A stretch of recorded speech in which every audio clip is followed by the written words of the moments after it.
Hello mga kol, welcome back na naman dito sa ating YouTube channel. Ngayon mga kol, pakita natin yung ating top of the line na DE17W all-wheel drive R06E engine, VVT engine, 12 valve, tapos meron na itong 64 horsepower at 6,000 RPM. Then meron itong maximum torque na 95 Newton meter at 3,000 RPM. So check natin yung full review nitong ating DE17W na top of the line. Ayan.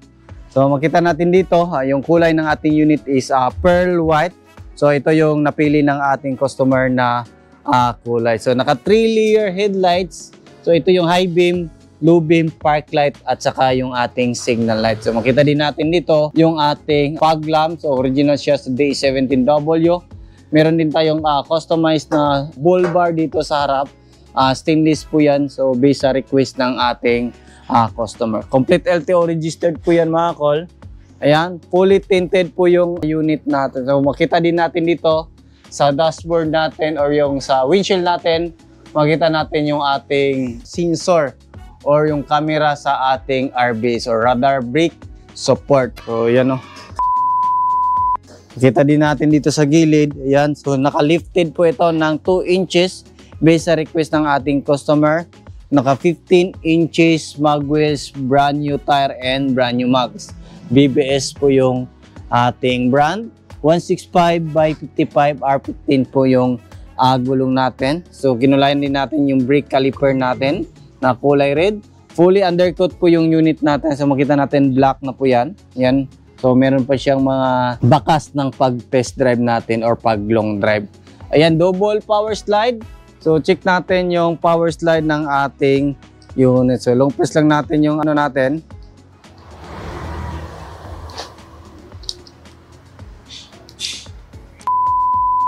So double power slide po yung unit natin. So check natin. Ayan. Meron siyang auto step. Ayan o. So makita natin yung auto step natin. Pag naka-close po yung ating sliding door, automatic po na papasok yung ating sliding door. Ayan o. Ganda. Di ba? Then, yung kagandahan nito sa ganitong unit is pag nandito yung remote natin, pwede natin yan i-center lock. Ayan, lock. Then, open. Ayan. So, keyless entry na din yan mga kos. So, kompleto na din sa rain visor dito. Meron pa tayong top load carrier sa itaas. Ayan. So, dito rin, kinulayan natin yung ating brake drum. Naka-coil spring din yan. So, makita natin yung ating lift up kit na 2 inches. Yan po yung lift up kit natin. Bakal yan. Pinamachine natin yan para mas maganda tingnan. Ayan. So, original spoiler ng mga DE17W. So, yung high rope at saka low rope, magkaiba po sila sa backlash. Yung mga ganitong backlash, buo siya mga kol, ibig sabihin is low rope po yan. Yung mga katulad ng DE17V is yan po yung mga high rope. Ayan, dito na rin yung kanyang taillight. Ito na yung taillight sa mga DE17W. So, yung mga square, yan po yung DE64 or DE17V. Pag ganito nakataas is yan po yung DE17W. Yung dito naman yung taillight, yan po yung old model na DE64W. Yan po yung pinagkaiba ng DE17W at saka DE64W. So pakita natin dito, ito yung DE64W, nakatayo yung taillight natin, buo yung backlash. Then ito naman yung ating DE17W na top of the line, dito pataas yung ating taillight. Ayan, dito naman meron tayong step board sa likuran, plate holder para hindi mabend po yung plaka natin. So dito rin pwede natin yun i-center lock. Long press natin, first blink, ito, lock, then long press is double blink is open. Ayan, open na po yung back door natin. Ayan, check natin. Ayan, so dito naman makita natin meron tayong third set box type yung ginamit natin based sa request ng ating customer. Ayan, left and right po yan. Then, at the same time, pwede natin yan gawing storage box. Then, ito, meron tayong charging port dito. Yan po yung charging port natin. Nakabalot ng plastic lahat ng gilid natin. Upuan natin, apakan natin para maano natin yung tibay. Ayan. So, yan po yung ano natin, position dito pag nakaupo po tayo sa likuran, ayan o. Di ba? Ito natin, ayan. So, kasya po yung dalawang tao kasi is pwede pa to i-move forward para mas malawak po dito. Ito is low roof. Yung height ko po is 5'4". Ganyan lang. So, mga bata, kasyang-kasya dito. 4 na tao sa likuran. Ayan. So, pakita din natin kung gaano kalawak unit natin pag naka-fold yung ating second row. Ayan. So, kita natin dyan. Ito yung second row natin. Open natin dito. Ayan. Then, fold natin.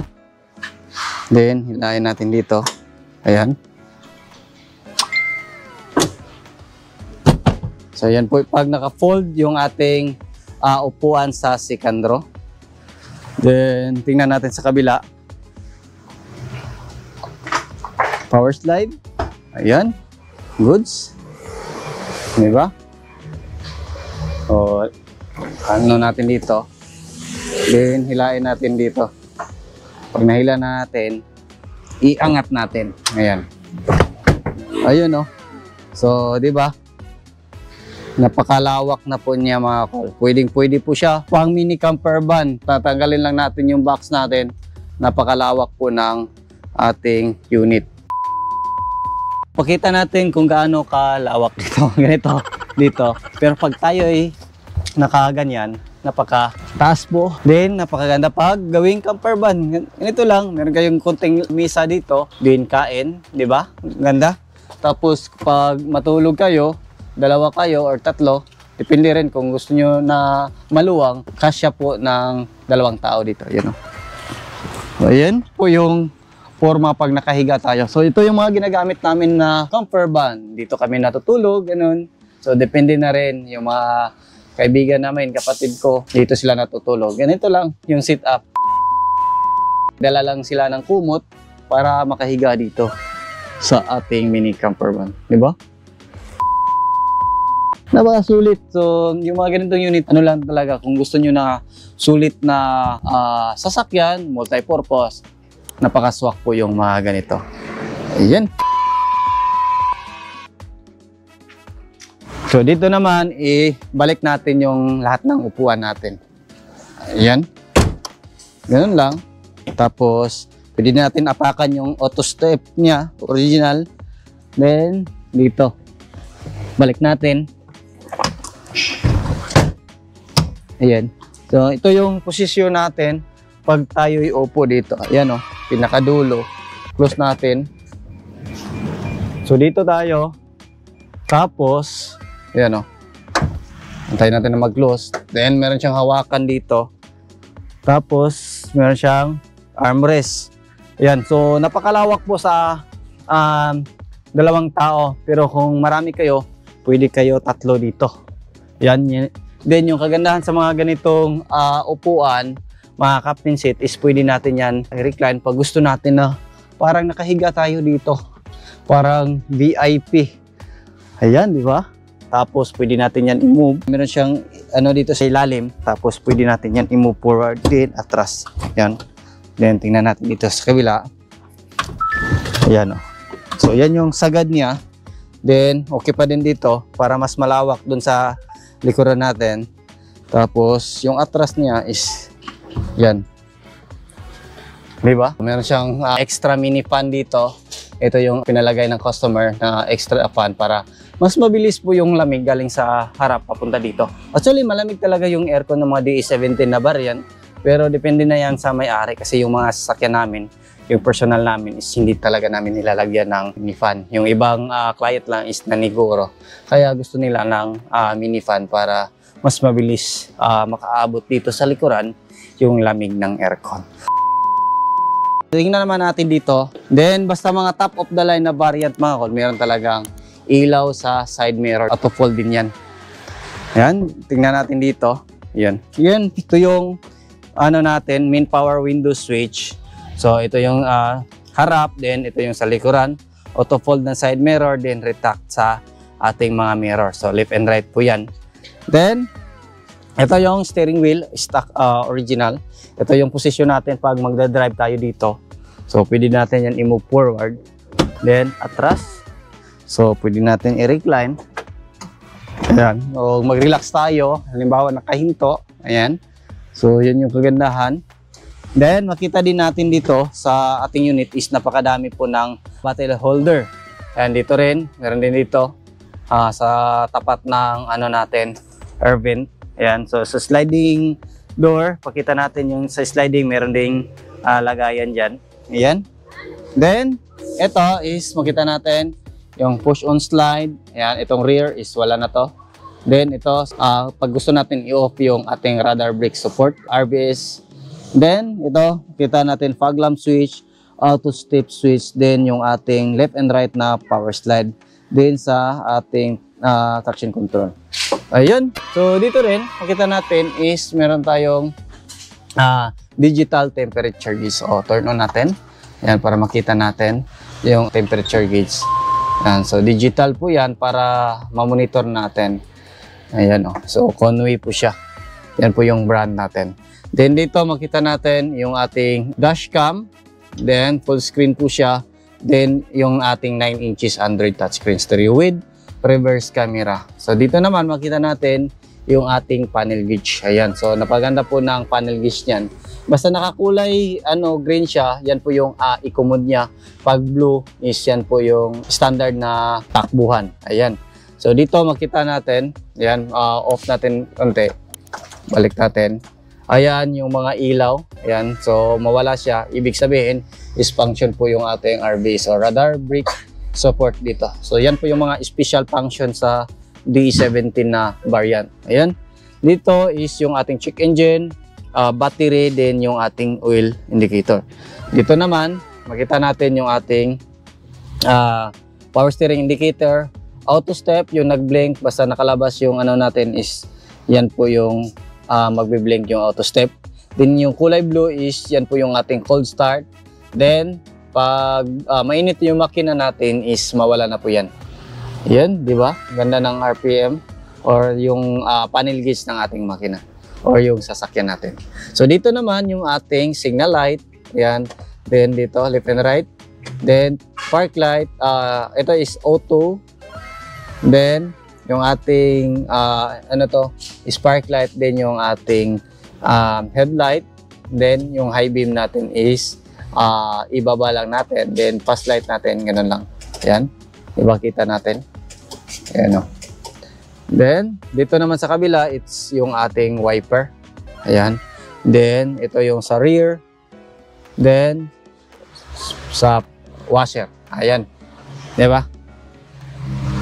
Then, dito is makita natin yung ating shifter. Then, yung shifter natin is meron siyang overdrive dito sa gilid. Yan, makita natin yan sa gilid ng park. Yan, merong nawala dyan, oh. Yan po yung overdrive natin. Then dito yung ating hazard switch. Then, aircon switch natin. Ito auto. Then, adjust sa volume sa fan. Ito. Yan. Then, sa adjust sa thermostat. Ito is condemn na pula. Ayan. Then, dito naman meron tayong shift lock. Then, ito yung glove box natin. Ayan. Then, kumpleto siya sa cup holder or bottle holder. Then, meron din dyan. Then, ito naman yung ating legroom. Yung legroom natin, ito yung sa parking brake pedal. Then, ito yung sa brake pedal, din yung ating accelerator pedal. Yung accelerator pedal natin, mga kol, is electronic. Wala na po siyang cable. So, ibig sabihin, matipid po yung mga ganitong unit kasi accurate po yung binabato na information sa ating pedal papunta sa ating ECU.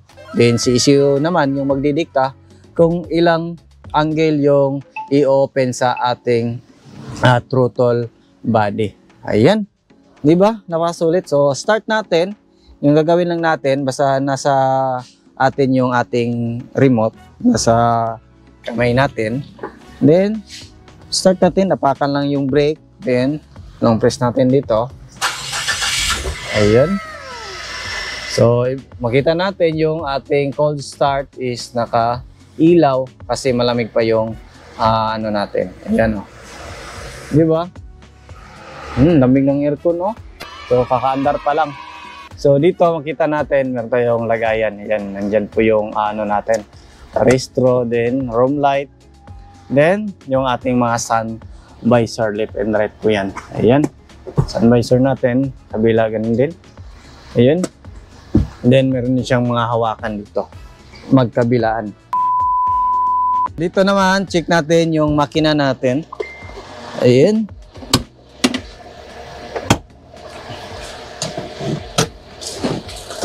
So, ito yung makina natin.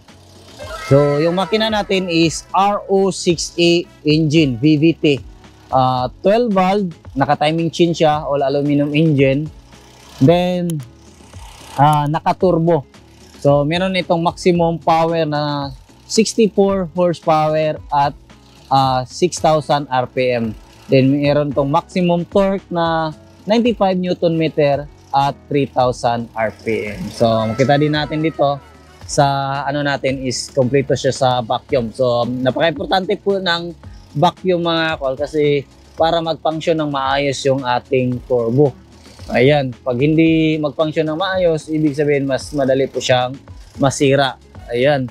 Ito, makita natin yung ating mga oxygen sensor, isa, dalawa. So, dalawang oxygen sensor po yung ating sasakyan or yung makina natin. Ito yung upstream din yung ating downstream. Then dito sa gilid, makita natin yung ating camshaft sensor dyan. Then yung ating temperature sender is yan. Yan po yung temperature sender natin. Then ito yung sa injector natin. Ayan. So isa, dalawa, tatlo. So tatlong injector po yan. Then yung turbo natin is ito. PCV valve. Ayan. Then ito yung saan tayo mag-refill ng engine oil. VVT solenoid. Ayan. So meron pa niyang mga isang bleeder. So meron din niyang bleeder sa ilalim. Yan. Check natin yung RPM.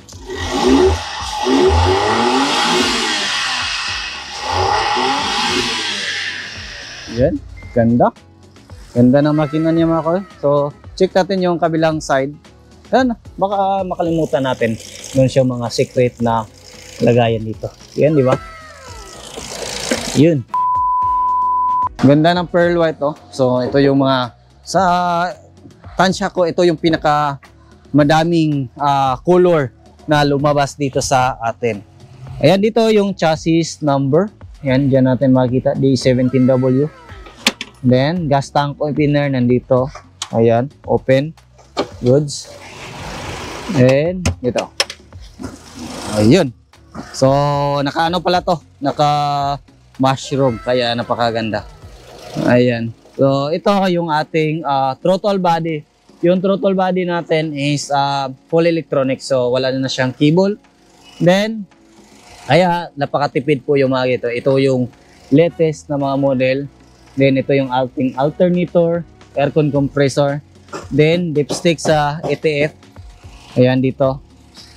Then, ito yung sa engine oil natin. Ayan. Napakalinis pa. So, bagong change oil, engine oil and ETF or yung ating automatic transmission fluid. So, dito naman yung ating main fuse box. Di ba? Ito yung ating ECU ng ating sasakyan. So, utak ng ating sasakyan. Nandyan. Yan, o.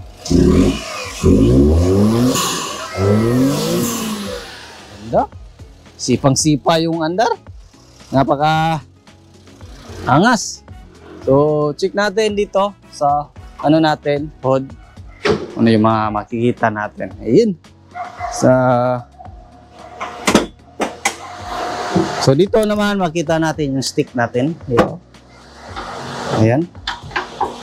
Dito yung ating coolant receiver. So, coolant yung mas magandang ilagay natin dito para mas tatagal yung sasakyan natin. Dito naman yung ating windshield washer reservoir, brake fluid reservoir. So yan po yung ano natin dito sa ilalim ng hood, radiator, then sa ano ng radiator is yung ating aircon condenser.